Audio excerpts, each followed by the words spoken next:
માસીનમ જમણા પગના ગોઠણ ઉપર ડાબો પગ પધરાવી અને ભગવાન શાંત બનીને બેઠા છે. અને ભાગવતજીમાં બતાવ્યું મૃગસ્ય આકારમ તચ્ચરણમ, ભગવાનનું એ ચરણ હરણ આકારનું થયું, જાણે કોઈ હરણ બેઠો એવું લાગે. અને એ વખતે જરા નામનો પારધી શિકાર કરતો કરતો નીકળ્યો છે.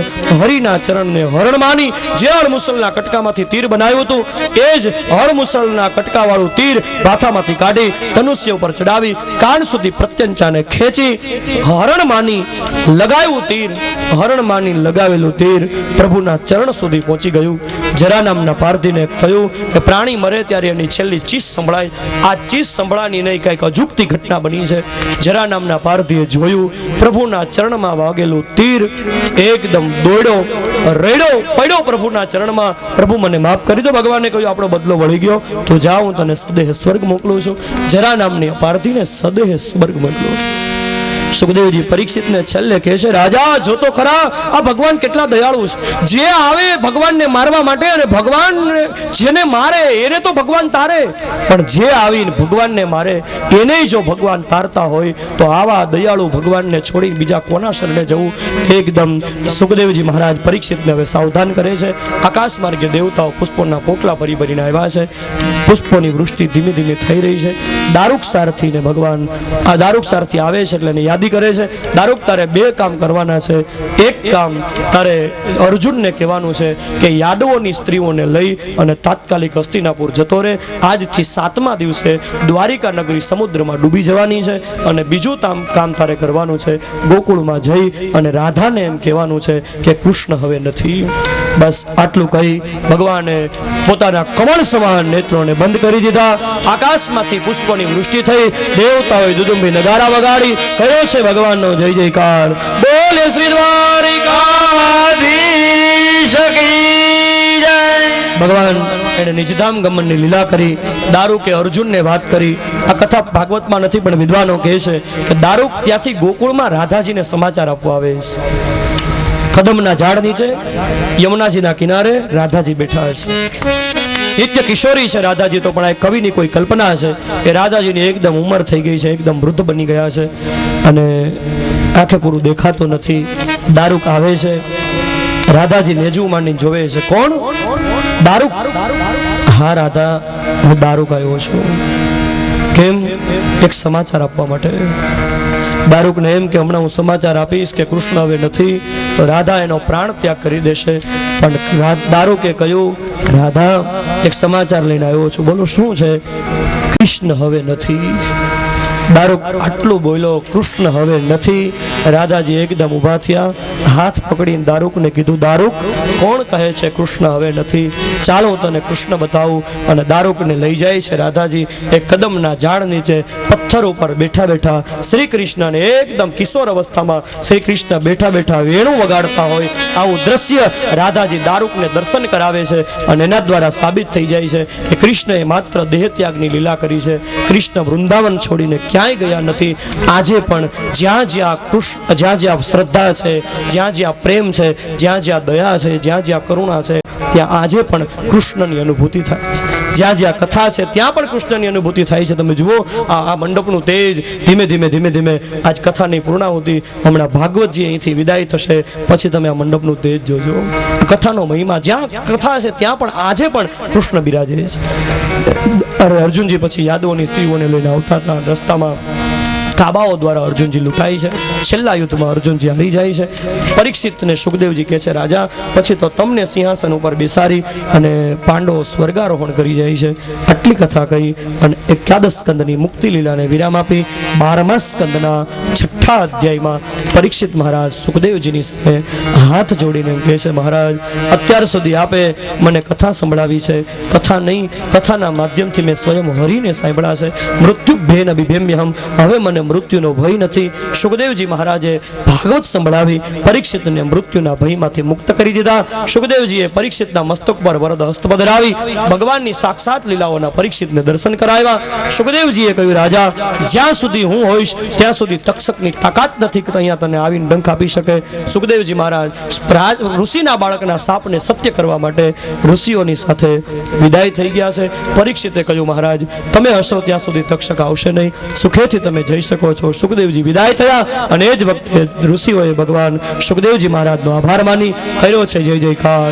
બોલીએ શ્રી સુખદેવજી મહારાજ કી જય. સુખદેવજી વિદાય થયા અને એ વખતે ઋષિ બાળક શૃંગીનો પ્રેરાયેલો તક્ષક નામનો નાગ આવે છે ગંગાજીના કિનારે. પણ પરીક્ષિત મહારાજને તક્ષક ડંખ આપે એ પહેલા તો પરીક્ષિત મહારાજ બ્રહ્મલીન થઈ ચૂક્યા છે, પોતાના પ્રાણને બ્રહ્મરંધ્રમાં સમાવી લીધો છે, પ્રભુનું સ્મરણ કરતા હતા. અને એ જ વખતે તક્ષક નાગ આવી પરીક્ષિત મહારાજને ડંખ આપે છે. એ જ વખતે પરીક્ષિત મહારાજનું પંચભૂતનું શરીર પંચભૂતમાં મળી જાય છે. પણ પરીક્ષિતનું મૃત્યુ થતા જ ભાગવતજીની કથા સાંભળી હતી એટલે એનો પરીક્ષિતનો આત્મા અનેક દિવ્ય લોકને ભેદતા ભેદતા છેક વૈકુંઠ સુધી પહોંચી જાય છે. પરીક્ષિત મહારાજનો મોક્ષ થાય છે. બસ પરીક્ષિતનો મોક્ષ થતા દેવતાઓ દુદુંભી નગારા વગાડી પુષ્પોની વૃષ્ટિ કરી કર્યો છે જય જયકાર. બોલીએ શ્રી પરીક્ષિત મહારાજ કી જય. શ્રી દ્વારિકાધીશ કી જય. આ કથા દ્વારા આપણે સમજવાનું છે કે આ કથાની અંદર ભાગવતની કથા સાંભળવા માત્રથી પરીક્ષિતનો મોક્ષ થયો છે. સોનિકરા પરિવારે ભાગવતજીની કથા કરી. ભાગવતજીની આ કથાથી સોનિકરા પરિવારના 71 પેઢીઓના પિતૃઓનો અહીંયા મોક્ષ થાય છે એ વાત ચોક્કસ છે. એક ધંધુકારી જેવા પ્રેતની મુક્તિ જો ભાગવતજી કરાવે તો આપણા પિતૃઓની મુક્તિ કેમ ન થાય. સૌ હૃદયમાં એવો ભાવ રાખજો કે આ સોનિકરા પરિવારના તમામ પિતૃઓનો અહીંયા મોક્ષ થાય છે. તમામ પિતૃઓ ભગવાનના ધામમાં મળી રહ્યા છે. કોઈ મનની અંદર કોઈ શંકા ન રાખશો. સુરાપુરા દાદાના સાનિધ્યમાં રહી અને આપણે ભાગવતજીની કથા સાંભળી છે. સુરાપુરા જે ખાંભીએ બેઠા હોય એ તો નિત્ય ધ્યાન રાખવા માટે મૂર્તિની અંદર નિવાસ કરતા હોય. ઘણા લોકો એવી પણ શંકા કરતા હોય છે કે સુરાપુરાના સાનિધ્યમાં ભાગવતની કથા કરી એટલે સુરાપુરાનો પણ મોક્ષ થઈ જાય એટલે હવે આપણા સુરાપુરા આ મંદિરમાં નહીં રહે. આવી માન્યતા રાખતા નહીં. જેને મોક્ષ ન કરવો હોય અને જેને કુટુંબનું ધ્યાન રાખવું હોય એ તો ખાંભીએ બેઠા હોય એનો મોક્ષ કોઈ દિવસ સંભવ નથી. એ લોકો તો સુરવીર બની અને આપણા કુટુંબને માટે કાયમી જાગૃત રહેશે. બાકી અન્ય પિતૃઓનો મોક્ષ થાય છે. આવો હૃદયની અંદર ભાવ રાખજો. પરીક્ષિત મહારાજનો મોક્ષ થયો. જન્મે જાય પછી સર્પસત્ર નામનો યજ્ઞ કર્યો. એ બધી કથા આવી છે. માર્કંડેય મુનિને ભગવાને છેલ્લે માયા બતાવી એ કહ્યું. અને ભાગવતજીના 12મા સ્કંદનો 12મો અધ્યાય જેને વિદ્વાનો ભાગવતજીની ઊંડી કહે છે, ભાગવતજીનો સંપૂર્ણ સાર આ 12મા અધ્યાયની અંદર આપી દીધો છે. હું પણ તમને 5 જ મિનિટમાં આખું ભાગવત સંભળાવી દઉં. 7 દિવસ સુધી જે મેં કથા કીધી છે એ કથાનો સાર હું તમને કહી દઉં. આપણાથી પૂરી કથા સંભળાણી હોય ન સંભળાણી હોય સંક્ષિપ્ત સારમાં ભાગવતજીની આખી ઊંડી છે. એમાં સૌ પ્રથમ તો હું તમને એ કહું ભાગવતજીના 12 સ્કંદ છે, 335 અધ્યાય છે, 18,000 શ્લોક છે. એમાં ભાગવતજીનો પહેલો સ્કંદ જેના 19 અધ્યાય છે. સત્યમ પરમ ધીમહીથી આ યાત્રાની શરૂઆત થાય છે. સત્યને વંદન કરી નૈમી સારણીમાં સૂત અને સૌનક મુનિનો સંવાદ થાય છે. સૌનક મુનિ સૂતજીને 6 પ્રશ્નો કરે છે. સૂતજી જવાબ આપવાની શરૂઆત કરતા પહેલા તો 24 અવતારોનું વર્ણન કરે છે. ભગવત પ્રાપ્તિના 4 માર્ગ બતાવે છે. સુખદેવ અરે સૂતજીની પાસે સૌનકાદી મુનિઓએ જે પ્રશ્ન કર્યા ભાગવત ક્યાં કોના કહેવાથી ક્યારે અને શું કામ લખાયું ત્યારે ભાગવતજીની રચના બતાવતા પરાશર પુત્ર વ્યાસ તે ભાગવતજીની રચના નારદજીના કહેવાથી કરે છે. પરીક્ષિત મહારાજના જન્મની કથા પહેલા 5 અધ્યાયની કથા કીધી. તેમાં અસ્વસ્થામાં પાંડવોને મારવા જાય છે. પાંડવોને બદલે પાંડવ પુત્રો મરી જાય છે અને પછી તો અસ્વસ્થામાનું વેર લેવા માટે અપમાન થાય છે. અસ્વસ્થામાં ઉત્તરાના ગર્ભનો નાશ કરવાનો પ્રયત્ન કરે છે. ભગવાન ઉત્તરાના ગર્ભની રક્ષા કરે છે. કુંતાજી ભગવાનને સ્તુતિ કરે છે. ભગવાન ભીષ્મને દર્શન દેવા માટે આવે છે. વિદુરજી તીર્થયાત્રા કરીને આવે છે. ધૃતરાષ્ટ્ર અને વિદુરનો મોક્ષ થાય છે. અસ્વસ્થામાના બ્રહ્માસ્ત્રથી રક્ષાયેલા પરીક્ષિતનો જન્મ થાય છે. એની કથા આવી છે. પાંડવોનો સ્વર્ગારોહણ, પરીક્ષિતની રાજ્યગાદી, પરીક્ષિત મહારાજ કલયુગનો નિગ્રહ કરે છે. 4 ચરણ ઉપર ધર્મને ઊભો કરે છે અને પરીક્ષિત મહારાજ એક વખત કલયુગને નિવાસ આપે છે. અનિતિનો મુગુટ ધારણ કરી શિકાર કરવા માટે જાય છે. ઋષિપુત્રનો એને શાપ થાય છે. 7મા દિવસે તક્ષક નાગ ડંખ દેશે. બધું છોડી ગંગા કિનારે આવ્યા. ઋષિઓની સભામાં સુખદેવજી પધાર્યા. 2 પ્રશ્ન કર્યા. માનવ માત્રનું કલ્યાણ શેમાં છે? મૃત્યુ નજીક આવ્યું એને શું કરવું જોઈએ? સુખદેવજી મહારાજ જવાબ આપવાની તૈયારી કરે ત્યાં ભાગવતજીના પ્રથમ સ્કંદના 19 અધ્યાય પૂરા થાય છે. બીજા સ્કંદના 10 અધ્યાય છે. 10 અધ્યાયની અંદર જ્ઞાન પ્રકરણ છે. પહેલા અધ્યાયની અંદર રાજાને સાવધાન કરે છે ચિંતા ન કરશો, તમને હું મુક્તિ અપાવીશ. ખટવાંગ રાજા પાસે એક મુહૂર્તનો સમય હતો, તમારી પાસે તો 7 દિવસ છે. પછી ધ્યાન અને ધારણાના નિયમો કે છે. સૃષ્ટિ આખી પરમાત્માનું સ્વરૂપ છે એ વાત બતાવી. બીજા અધ્યાયની અંદર સુખદેવજી મહારાજ સબીજની બીજી યોગ ઇત્યાદિની વાત કરે છે અને પછી ત્રીજા અધ્યાયની અંદર ઉપાસના કાંડનું વર્ણન બતાવી. ચોથા અધ્યાયની અંદર બ્રહ્મા અને નારદનો સંવાદ બતાવે છે. પછી ચતુર્લોકી ભાગવતનો ઉપદેશ છે. ભાગવતજી ભાગવતજીના 10 લક્ષણો બતાવી બીજા સ્કંદને વિરામ આપે છે. ત્રીજા સ્કંદના 33 અધ્યાયો છે. આ ત્રીજા સ્કંદની અંદર 3 દાંપત્ય જીવનની કથા આવે છે. દિતિ અને કશ્યપને ત્યાં હિરણાક્ષ અને હિરણ્યકશિપુ થાય છે. ભગવાન વરાહ અવતાર લઈ હિરણાક્ષનો વધ કરે છે અને ત્યાર પછી કરદમ દેવહૂતિને ત્યાં ભગવાન કપિલ નારાયણનું પ્રાગટ્ય થાય છે. 8 અધ્યાયની અંદર ભગવાન કપિલ ગીતાનો ઉપદેશ કરી માતા દેવહૂતિને સિદ્ધિ આપે છે. ત્યાં ત્રીજા સ્કંદના 33 અધ્યાયો પૂરા થાય છે. ચોથા સ્કંદના 31 અધ્યાય છે. આ ચોથા સ્કંદની અંદર 4 પ્રકરણની વાત આવે છે. એમાં ધર્મ પ્રકરણમાં સતીનું ચરિત્ર છે, અર્થ પ્રકરણની અંદર ધ્રુવલાલજીની કથા છે, કામ પ્રકરણની અંદર વેનનું ચરિત્ર છે, મોક્ષ પ્રકરણમાં પ્રચેતાઓની કથા છે અને ચોથો સ્કંદ વિરામ પામે છે. પાંચમા સ્કંદની અંદર 26 અધ્યાયો છે અને આ પાંચમા સ્કંદની અંદર 2 પરમહંસોની કથા બતાવી છે. જ્ઞાની પરમહંસ ઋષભદેવજી અને ભક્ત પરમહંસ જળ ભરતજી મહારાજ એનું ચરિત્ર બતાવી રહુગણને ભવાટવીનું વર્ણન, ખગોળ અને ભૂગોળ 28 પ્રકારના નરકોની વાત કરી પંચમ સ્કંદને વિરામ આપવામાં આવે છે.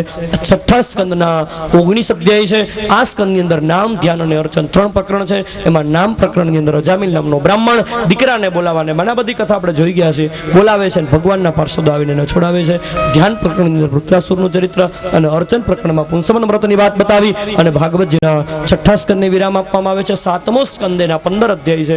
આ અધ્યાય સ્કંદની અંદર વાસના વિજયની કથા બતાવવા, પ્રહલાદજીનું ચરિત્ર બતાવ્યું. પ્રહલાદની રક્ષા કરવા માટે, હિરણ્યકશિપુને મારવા માટે ભગવાન નરસિંહ ધર્મંતરી 4 અવતાર લઈ ભગવાને સમુદ્ર મંથન કરાવી, દેવતાઓને અનેક રત્નો પ્રાપ્ત કરાવી, અમૃતપાન કરાયું, દેવાસુર સંગ્રામ થયો, વિશ્વજીત યજ્ઞ કરી બલિરાજા સ્વર્ગનો રાજા બન્યો. સ્વર્ગ બલિરાજા પાસેથી લેવા માટે ભગવાન અદિત્ય અને કશ્યપને ત્યાં વામન બનીને પધાર્યા અને ભગવાને દેવતાઓનું કાર્ય કર્યું. છેલ્લા અધ્યાયની અંદર મત્સ્ય ચરિત્રની કથા બતાવી, અષ્ટમ સ્કંદને વિરામ આપી. નવમ સ્કંદના પણ 24 અધ્યાય છે. આ 24 અધ્યાયની અંદર 11 અધ્યાયમાં ચંદ્રવંશનું વર્ણન છે, 12 અધ્યાયની અંદર સૂર્યવંશનું વર્ણન છે અને 1 અધ્યાયની અંદર ચંદ્રવંશ અને સૂર્યવંશનું ઉપસંહાર બતાવ્યો છે.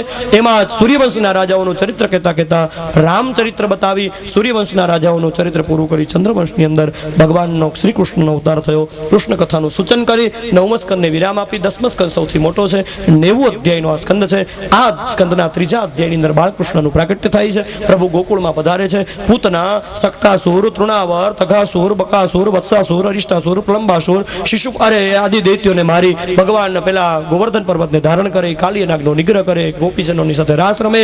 પછી ભગવાન આવે મથુરાની અંદર, કંસને મારે. પછી ભગવાન દ્વારિકાની અંદર વસી અને ભગવાન રૂકમિણીજીની સાથે વિવાહ કરે. અન્ય વિવાહોની કથા બતાવી. ભગવાન દંતવક્ત્ર, શિશુપાલ, શાલ્વ ઇત્યાદિ દૈત્યોને ભગવાન મારે છે એ કથા બતાવી છે.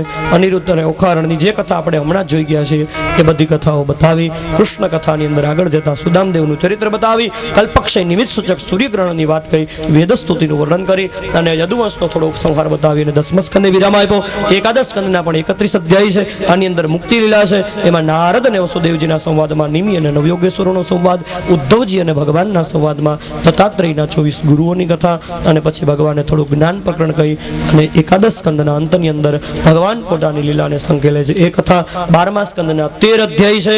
એમાં 12મા સ્કંદની અંદર ભગવાન નો થોડો યદુવંશનો આગળ વજ્રનાભ બચ્યા એનો વંશ વિસ્તાર બતાવી. છઠ્ઠા સ્કંદની અંદર છઠ્ઠા અધ્યાયની અંદર પરીક્ષિત મહારાજનો મોક્ષ થાય છે અને જન્મેજયના સર્પસત્રની વાત, માર્કંડેયને બતાવેલી ભગવાને માયા. આટલું કહી અને ભાગવતજીના 12 સ્કંદના 12 અધ્યાયો પૂરા થાય છે. 13મો અધ્યાય એ ભાગવતજીનો વંદનાનો અધ્યાય છે અને આ અધ્યાયના પહેલો શ્લોક એમાં ભગવાનની વંદના કરી છે. સંસ્કૃત સાહિત્યનો સૌથી પ્રસિદ્ધ શ્લોક 12મા સ્કંદના 13મા અધ્યાયની અંદર બતાવ્યો છે. સુતવાચ યમ બ્રહ્મા વરુણેન્દ્ર રુદ્રમરુત સ્તુન્વન્તિ દિવ્યૈસ્તવે વેદૈ સાંગપદક્રમોપનિષદૈ ગાયન્તિ યમ સામગઃ ધ્યાનાવસ્થિત તદ્ગતેન મનસા પશ્યન્તિ યમ યોગિનો યસ્યાન્તં ન વિદુસુરાસુરગણા દેવાય તસ્મૈ નમઃ. નિમ્નગાનાં યથા ગંગા દેવાનાં અચ્યુતો યથા વૈષ્ણવાનાં યથા શંભુ પુરાણાનામિદં તથા. નમસ્તસ્મૈ ભગવતે वासुदेवाय साक्षिणे यदं कृपया कस्मै व्याचचक्षे मुमुक्षवे योगीन्द्राय नमस्तस्मै शुकाय ब्रह्मरूपिणे संसार सर्पदष्टं यो विष्णुरातं मुमुचत भवे भवे यथा भक्ति पादयोः तव जायते तथा कुरुस्व देवेश नाथं त्वं नो यतः प्रभो नाम संकीर्तनं यस्य सर्वपाप प्रणाशनं प्रणामो दुःखशमनः तं नमामि हरिं परं तं नमामि हरिं परं बोलिए श्री द्वारिकाधीश की जय। छेल्ले सुखदेव जी ने वंदन करी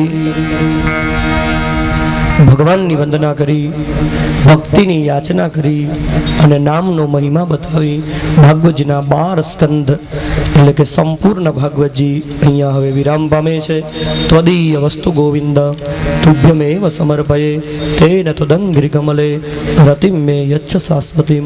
હે ભગવાન, તમારું હતું અને મેં તમને આપ્યું છે, તમારા ચરણ પ્રત્યે અમને શાશ્વતી રતિ પ્રાપ્ત થાય. આવી આપણે સૌ ભાગવતજીને પ્રાર્થના કરીએ.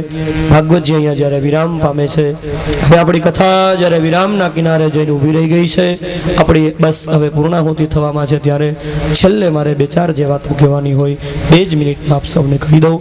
સોનીગ્રા પરિવાર સુડાવડ ગામને આંગણે એના 2 વીર પુરુષો પરમ ભગવદીય શ્રી જીણા બાપા અને સુરાપુરા શ્રી વાઘા બાપા એની પાવન છત્ર છાયામાં રહી સમગ્ર સોનીગ્રા પરિવારના કુળદેવી માં મોમાઈ અને જગદંબા માત્રીની અને માં રાંદલની અનહદ કુપરા પ્રસન્નતાથી ભગવાન વિશ્વકર્મા ભગવાનના આશીર્વાદથી અને સોનીગ્રા પરિવારના સૌ પિતૃઓ એ પિતૃઓ પુણ્યશાળી હશે એની પ્રેરણાથી આ દિવ્ય ભાગવતજીની કથાનું આ 8 દિવસીય સુંદર આયોજન. આપણી કથા જ્યારે વિરામ પામી રહી છે ત્યારે એક વાતો દરેક કથામાં કહું છું કે આપણે એવું માનીએ છીએ કે પિતૃઓના મોક્ષ માટે ભાગવતની કથા થાય છે, પણ હું એવું માનું છું કે જેના કુટુંબમાં એના પિતૃઓનો મોક્ષ થયો હોય ને એના જ કુટુંબમાં ભાગવતની કથા થાય. બાકી કળયુગની અંદર પૈસા કોની પાસે નથી, સંપત્તિનો કોઈની પાસે પાર નથી, પણ આવો વિચાર એક નહીં હજારો જન્મના જ્યારે પુણ્ય એકત્રિત થાય ને ત્યારે એક વખત ભાગવત કથા કરવાનો આવો સુંદર વિચાર આવે. ભાગવત કથા થાય તો પછી પણ હજારો જન્મના પુણ્ય ભેગા થાય ત્યારે આવો ભાગવત કથા કરવાનો વિચાર આવે તો તમારા બધાય પિતૃઓનો મોક્ષ થયો હશે અને એ દિવ્ય આત્માઓ ત્યાં બેઠા બેઠા તમને પ્રેરણા કરતા હશે તો તમને આવું સુંદર મજાનું આયોજન કરવાની એક ભગવાને તમને તક આપી, ભગવાને તમને એમાં નિમિત્ત બનાવ્યા છે. આ કથા જ્યારે પૂરી થાય છે ત્યારે હું તમને કહી દઉં 7 દિવસ સુધી મેં કથા કીધી છે. આ કથાની અંદર તમને કાંઈ વાત સારી લાગી હોય તો જીવનમાં ગ્રહણ કરજો. હું અહીંયા કથા પૂરી થાય છે, મારી પોથી હું બાંધું છું, તમે બધાય તમારા જીવનની પોથીને ખોલજો. તમારો અંતરાત્મા ડંકો મારીને કહેતો હોય કે આ કથાની અંદર એકાદી વાત સારી આવી અને ખરેખર મારે લીધા જેવી છે અને એકાદો સદગુણ જો ગ્રહણ કરશો તો આ બ્રાહ્મણના દીકરાના 7 દિવસ સુધી પાડેલા બરાડા સફળ થઈ જશે. બ્રાહ્મણને માટે સમાજનું શિક્ષણ કરવું, સમાજને સન્માર્ગે દોરવો એ કામ માટે ભગવાને અમને નિયુક્ત કર્યા છે. ખબર નહીં કેટલા જન્મોનું પુણ્ય હશે અમને ભગવાને બ્રાહ્મણ કુળમાં જન્મ દીધો છે. અમારું કામ જ એ છે એક સમાજની સુધારણા કરવી અને હું એવું માનું છું કે ભાગવત કથાની અંદર બ્રાહ્મણનો દીકરો ભાગવતની કથા કરતો હોય અને એ કથાની અંદર 5 જણા પોતાના જીવનને સુધારે તો બ્રાહ્મણના દીકરા માટે એનાથી મોટી બીજી કોઈ દક્ષિણા ન હોય. 5 વ્યક્તિ પણ તમારા જીવનમાં જો આટલામાંથી 5 જણા જો પોતાના જીવનમાં ફેરફાર કરે, એકાદો સદગુણ જો ગ્રહણ કરે તો ખરેખર કથા સફળ થઈ ગણાય. આપણી કથા બહુ સુંદર રીતે થઈ છે. આ કથાની અંદર તમને જે કાંઈ સારું લાગ્યું, આ કથાની અંદર તમને સારી વાતો લાગી એ બધું જ મારા ભગવાનનું હતું. આ કથામાં જે કાંઈ ભૂલ થઈ છે એ ભૂલ બધી જ મારી હતી. મારી પાસે આ ઠાકોરજીની કથા કહેતા મારાથી કોઈ મારા ઠાકોરજીને પરિશ્રમ થયો હોય તો વંદન સિવાય બીજો કોઈ મારી પાસે વિકલ્પ નથી. આપણાથી જાણતા અજાણતા ઠાકોરજી પાસે આપણાથી કોઈ પરિશ્રમ થયો હોય, પ્રભુને આપણાથી કોઈ ક્લેશ ઊભો થયો હોય તો આપણી પાસે વંદન સિવાય બીજો કોઈ વિકલ્પ નથી. ભગવાનને આપણે વંદન કરીએ, હે પ્રભુ તમે અમારી અમારા હજારો અપરાધને ક્ષમા આપવા માટે શક્તિમાન છો. આપ એટલા શક્તિમાન છો, અમે એટલો અપરાધ પણ ન કરી શકીએ. અમારો કાંઈ અપરાધ આ કથા મંડપની અંદર થયો હોય તો આપની પાસે વંદન સિવાય, ક્ષમા યાચના સિવાય અમારી પાસે બીજો કોઈ વિકલ્પ નથી. અત્યારે આપણી કથા વિરામ પામી છે, ત્યારે આ કથાની અંદર કથા કરવાનો જેને વિચાર આવ્યો, સોનીગ્રા પરિવાર, આપણે તમે 7 દિવસ સુધી જોયું હશે, ભાગવતજીની વ્યાસપીઠે બેસી અને કોઈના વ્યક્તિગત વખાણ કરવાની મને ટેવ નથી. ભાગવતજીની કથાનો વક્તા એ વ્યાસપીઠે બેઠો બેઠો ભગવાનના જ વખાણ કરતો હોય, પણ સોનાને સોનું કયા વગર રહી ન શકાય. છેલ્લે મારે આપને એક વાત કરવી છે કે આ કથા સોનીગ્રા પરિવારની જો કથા થઈ હોય અને આ કથા આવી સુંદર રીતે થઈ હોય તો એમાં આ સોનીગ્રા પરિવારના સુરાપુરા બાપાના મંદિરનો પાયાનો જો કોઈ પથ્થર હોય તો અમારે તરઘરીવાળા ભીખુભાઈ સોનીગ્રા, કે જેમણે આવો સુંદર મજાનો ભાગવત કથા કરવાનો આ વિચાર આવ્યો છે. તમે બધાએ એના વિચારને સ્વીકારી લીધો અને એનો પડેલો બોલ તમે બધાએ ઝીલી લીધો. સૌએ સાથે મળીને આ કથા કરી છે, પણ એ ભાગ્યશાળીને ભગવાને નિમિત્ત બનાવ્યા. અને હું વાત સાચી કહું છું, તમને તમારો પરિવાર મારા કરતા પણ ભીખુભાઈથી વધારે પરિચિત છે, પણ એ માણસે અહીંયા આવીને આ મંદિરના વિકાસ માટે થઈ અને ચોમાસાના સમયમાં મને ખબર છે, તમને પણ ખબર હશે, અહીંયા નદી આવી ગઈ હોય, 2 દિવસ બાપાના સાનિધ્યમાં ભૂખા બેઠા રહે બે માણસ, અને આ મંદિર માટે થઈને આટલી અનહદ, આટલો હૃદયનો જેનો ભાવ છે, તો બીજી એક વખત તાલીઓના ગડગડાટથી આ માણસને તમે વધાવી લો. એનો ખરેખર હૃદયનો ભાવ છે. એમના સુપુત્રો ભાઈ રમેશભાઈ, જયસુખભાઈ, એમને પણ હૃદયથી આ મંદિર